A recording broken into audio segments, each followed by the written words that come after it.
Hola a todos, soy el maestro internacional Maximiliano Pérez y bienvenidos a un nuevo video para la Academia de Ajedrez a Distancia. En este caso vamos a observar una partida súper interesante del gran maestro ex campeón mundial Viswanathan Anand. Recordarles a todos que he hecho un curso para la Academia de Ajedrez a Distancia. Pueden encontrarlo en la página, ¿sí?, de la Academia de Ajedrez a Distancia, la cual estará aquí en la descripción del video. Y de esa manera aprender varios temas estratégicos, tácticos y de finales, aprendiendo al mismo tiempo de las partidas de este grandísimo jugador, uno de los mejores jugadores de todos los tiempos. Hoy básicamente vamos a charlar un poquito sobre la defensa siciliana Najdorf. Vamos a conocer específicamente un poco sobre el ataque inglés y vamos a observar cómo Anand crea un contrajuego maravilloso en frente de otro gran oponente como Sergei Karyakin, ¿sí? Y es muy interesante notar, justamente nos va a dar muchas ideas acerca de cómo llevar a cabo el contrajuego en la siciliana Najdorf, sobre todo en posiciones de este estilo de ataque inglés con enroques opuestos, ¿sí? La partida comienza con E4, C5, caballo F3, D6, D4, C por D4, caballo por D4, caballo F6, caballo C3 y obviamente A6, lo cual desemboca en lo que es la defensa siciliana Najdorf. Vino alfil E3, es el ataque inglés. Y ahora E5. Por supuesto, también se puede elegir jugar con el centro Scheveningen, ¿no? Con, por ejemplo, E6. También es una opción bastante jugada. Pero en este caso se elige el centro de la estructura Boleslavsky con E5, que de hecho también les recomiendo que miren en la página de la Academia de Ajedrez a Distancia, que he hecho un curso sobre la estructura Boleslavsky. Caballo B3, vino alfil E6, F3 y alfil E7. Hoy en día es bastante popular son bastante populares las ideas con H5, por ejemplo, aquí o aquí con H5, evitando directamente el avance sobre G4. ¿Esto quiere decir que la variante esta que les voy a mostrar ahora con negras está refutada? No, para nada. Simplemente, bueno, ya saben, los jugadores de Elite van cambiando a medida que las variantes van llevando hacia las tablas, por ejemplo, o bueno, también un poco para sorprender a los rivales. Pero quédense tranquilos que esta variante que van a ver a continuación con enroque corto es una de las variantes principales del ataque inglés. Entonces, enroque largo, caballo BD7 y ahora G4. Entonces se genera una situación bastante curiosa, ¿no? Porque aquí básicamente el blanco comienza su ataque por el flanco de rey, lo cual es lógico. Recuerden que tenemos una posición con enroques opuestos. En posiciones con enroques opuestos, el concepto principal es que debemos intentar llegar a atacar al rey contrario antes que al rival. ¿Por qué? Porque tenemos la posibilidad de avanzar nuestros peones, ¿sí? Entonces los ataques tienden a ser mucho más violentos. Entonces, por ejemplo, aquí vino B5 y ahora G5.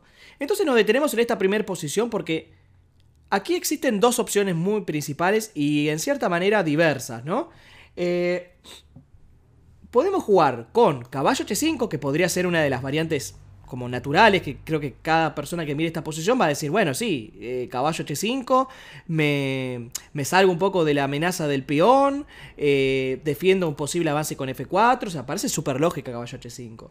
El tema aquí es que luego de caballo D5, alfil por, peón por, hay que jugar con F6 y tratar de romper la estructura. Esta es la idea principal de esta variante, ¿sí? Jugar peón por, alfil por, y bueno, se suele jugar este tipo de posiciones donde la verdad es que está bastante difícil la posición para ambos jugadores. O sea, los dos tienen juego realmente, porque aquí podemos decir, es verdad, el blanco se destruyó la estructura de peones, pero a cambio tiene la pareja de alfiles y tiene columnas abiertas contra el rey. Entonces, la verdad que esta posición es muy, pero muy compleja y si quieren pueden investigarla porque es muy interesante para ambos colores. No quiere decir que el blanco esté ganado, ni tampoco quiere decir que el negro esté ganado. Realmente va a ganar el que juegue mejor la posición, ¿sí? Así que eso está súper interesante. Esto sería una opción. Y la segunda, que también tiene muchísima lógica y que es aún más principal que caballo H5, es B4.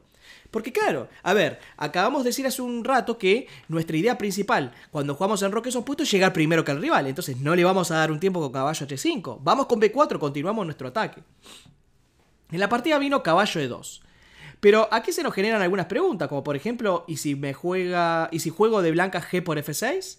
Bueno, esto es posible completamente.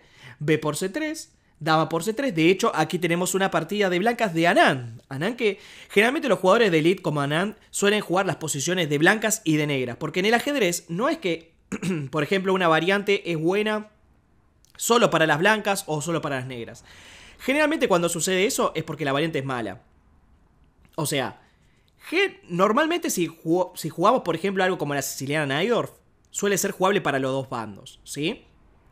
Entonces es interesante tener presente el hecho de que se puede jugar con los dos bandos, ¿sí? Entonces, no quiere decir que uno esté ganado, sino simplemente que te puede gustar más un bando o el otro. Pero realmente las posiciones se pueden practicar con blancas o con negras, ¿sí? Entonces aquí, caballo por F6, la partida es contra Grischuk, vino caballo a 5 y la idea de blanco en estos casos es tratar de jugar un poco más posicional, ¿no? Empezar a aprovechar las debilidades que quedaron por parte de las negras en el flanco de dama. Asimismo, el negro intenta contraatacar por el flanco de dama, gracias a sus columnas abiertas contra el rey, ¿no? Por ejemplo, caballo C6, dama E8, caballo por E7, dama por E7, dama 5 y aquí torre C6. Y bueno, esta es una de las posiciones principales de esta variante en donde, bueno, los dos bandos tienen sus cosas, ¿no? Pareja de alfiles y mejor estructura de peones y el negro tiene columnas abiertas contra el rey. Es decir, súper interesante esta posición, ¿no? Bueno, pero en la partida esta, luego de B4, Karyakin jugó caballo E2. Lo cual es bastante lógico, ¿no? Sale de la amenaza y bueno, caballo E8 y continúa el ataque con F4. La idea principal, por supuesto, es generar un ataque continuando con F5. Vino a 5, F5 y ahora nuevamente tenemos opciones, ¿no? Esto es lo que suele suceder muchísimo en la siciliana Najdorf, que es una apertura súper rica. Es decir, tenemos muchas variantes en general, pero eso también lo hace interesante porque en general cuando preparemos en un torneo no vamos a tener varias escapatorias, por decirlo de alguna manera, a las preparaciones del rival, ¿sí? Entonces, F5. Bueno, aquí podemos jugar como en la partida A4, noten de nuevo, esto es como el B4 de recién. ¿Se dan cuenta cuando nosotros jugamos este tipo de situaciones? Que debemos contraatacar, ese es el punto clave. O sea, no debemos quedar por detrás en el ataque. Pero, por ejemplo, se podía jugar también aquí alfil por B3. No es una variante tan buena, pero es muy interesante porque se ha jugado por varios jugadores realmente muy fuertes. C por B3, A4, esta es la idea principal. B por A4, torre por A4. Y contra rey B1 jugar torre por A2. ¿Cuál es el truco? El truco es que si rey por A2, jaque, rey B1, jaque, dama D3 y ahora comerse la torre. Bueno, la posición esta está bastante difícil. De hecho, aquí el blanco tiene opciones con F6. Es un caos que en general, según el módulo, termina en una igualdad, ¿no? Pero bueno, hay que saber la teoría realmente y la posición es un caos. Por eso es que normalmente contra torre por A2 se juega caballo C1 y luego de torre A8 tenemos una posición bastante compleja. Muy importante notar cómo el caballo tiene una función de defensa muy importante y que bueno, esto no quiere decir que el blanco esté perdido ni mucho menos. Simplemente el negro tiene cierta iniciativa y si esa iniciativa no funciona del otro lado, ¿no? En el otro sector, el blanco casi que está llegando y está ganando, ¿no? Entonces el negro tiene que demostrar aquí que su ataque es lo suficientemente fuerte para no perder en pocas jugadas. Así que una posición sumamente interesante. Pasemos a la 4 que hizo Anand, ¿no? Básicamente atacando el caballo de B3 y acelerando el contrajuego. Y aquí vino caballo BD4, una variante que estaba muy de moda en este momento. Aunque también es posible jugar con F por E6. Nuevamente ideas más posicionales. A por B3, E por F7, torre por. Y aquí no C por B, si no se abriría realmente demasiadas líneas, sino rey B1. ¿El truco cuál es? Muchas veces en estas posiciones el blanco defiende su enroque simplemente con el peón adversario, ¿no? Entonces noten cómo ahora no es posible abrir líneas, ¿no? Luego de que se cierra esto, noten que hay muchas debilidades por casillas blancas, por ejemplo, ¿no? Alfil H3, asimismo sacar el caballo y alfil C4, o sea, no es fácil para el negro. Si no consigo un contrajuego real, esta posición es complicada, ¿no? Por esta razón se suele jugar más B por C2 jaque, dama por C2 y ahora alfil por G5. Entonces alfil por, dama por, caballo G3 Y aquí, por ejemplo, rey h8. Y a pesar de que hay un peón de menos para las blancas, la posición es súper compleja porque este alfil compensa muchísimo, ¿no? O sea, este peón está debilitado, este peón está también debilitado. Bueno, es una posición que el módulo suele decir cercana a la igualdad, pero que, bueno, particularmente es muy difícil de jugar si no se saben bien la teoría, ¿no? Entonces, en la partida vino caballo bd4, e por d4, caballo por d4 y aquí una jugada muy importante a la hora de continuar en esta posición. ¿Qué opinan? ¿Cuál es la jugada, la mejor jugada para las negras en esta situación? Bien, la mejor jugada aquí es b3, una jugada que puede parecer hasta un poco extraña, pero el truco es el siguiente: si en la partida vino rey b1, pero si por ejemplo f por e6, muy simple, jugamos b por a2 y es curioso, pero es imposible de frenar el avance del peón y la coronación, ¿no? Bueno, la cuestión es que vino rey b1, b por c2 jaque. Importante nuevamente no capturar acá porque si no rey a1, ¿sí? Entonces, b por c2, caballo por c2 y una jugada nuevamente fantástica por parte de Anand. ¿Cuál piensa que fue? Bueno, la jugada aquí es alfil b3, una maravilla de jugada. La intención es muy simple. Ya que tenemos pieza de más, lo que podemos hacer es devolverla, pero en el lugar donde nos sea más beneficioso. Esto siempre recuérdenlo cuando aceptan algún tipo de sacrificio, que se puede aceptar el sacrificio y luego devolver el material generando algún tipo de ventaja posicional. Por ejemplo, a por b3, caballo a3 y ahora caballo e5. Entonces, ¿qué logramos con la devolución del sacrificio? Primero, un fuerte peón sobre b3. Esto es muy importante, ¿sí? Segundo, se abrió la columna A. Entonces, vino h4, torre a5, y ahora es cuando viene el error, podríamos decir, por parte de Karyakin, que es jugar dama c3. Esto puede parecer un poco extraño, ¿no? En principio, porque parece una jugada súper normal. Vamos a comernos el peoncito de b3, ¿no? Que está tan molesto en esta situación. Súper normal. Sin embargo, la mejor jugada aquí era dama b4, dama 8, alfil b6, torre a4, dama por... Todo esto, por supuesto, se descubrió luego de esta partida, ¿no? Dama por e4 jaque, caballo c2 y torre a8. Y bueno, y esta posición que es bastante caótica, pero parece que el blanco está un poco mejor, ¿sí? Pero bueno, nuevamente decir lo mismo, ¿no? Frente al tablero, súper difícil encontrar todo este tipo de variantes, ¿no? Bueno, entonces, dama c3, aparte parece la misma idea. Sin embargo, el problema es que ahora viene dama 8, amenazando e4. Eso lo lleva a perder un tiempo. Y la pregunta es, bueno, ¿qué jugada tenemos ahora con las piezas negras?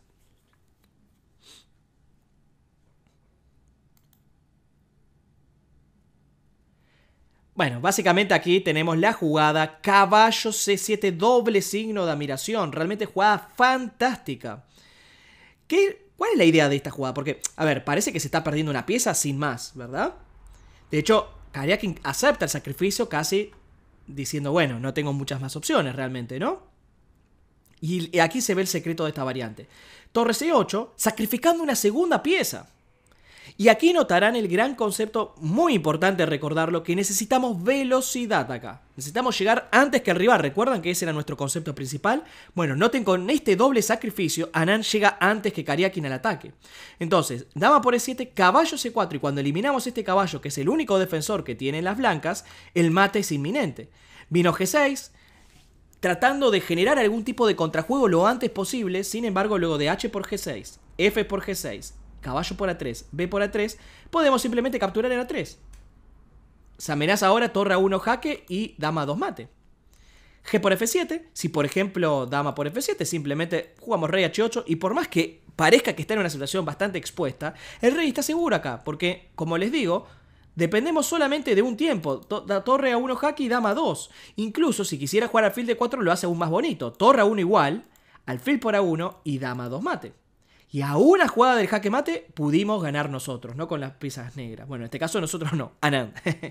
Bueno, entonces, torre por a3, G por f7. Y ahora rey h7. Y este es el súper truco, ¿no? Porque ahora coronó caballo Karyakin, ¿no? Como para por lo menos hacer un jaque, desviar a la torre. Torre por f8. Y la única opción para evitar el jaque y la persecución del rey es dama por F8. Sacrificamos la dama, pero es curioso porque está bien, sacrificamos la dama, pero hay varias piezas que podrían llegar a compensar esto, ¿no? O sea, noten que si comemos acá, quedan 2 torres contra la dama y 2 alfiles contra una torre. Casi que les diría que el blanco tendría ventaja material, ¿no? Sin embargo, Anand, que es un súper calculador, jugó torre A1 jaque, rey B2, torre jaque, rey acá, jaque.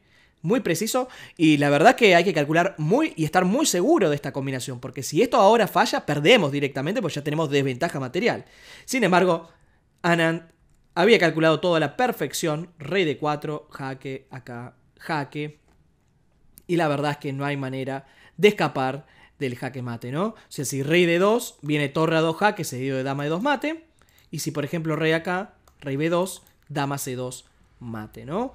Bueno, una partida sensacional por parte del jugador hindú. Realmente súper interesante cómo desarrolló el ataque y nos sirve bastante para poder descubrir un poco cuáles son los recursos típicos de la siciliana Najdorf para generar contrajuego. No olviden que hice un curso de Viswanathan Anand donde analizamos sus ataques, sus finales, sus ideas posicionales, cómo influyó a la hora de el juego del ajedrez, ¿no? Y qué podemos aprender de sus partidas. Y así que se los recomiendo mucho. Vayan a la página de la Academia de Ajedrez a Distancia y lo podrán encontrar, ¿sí?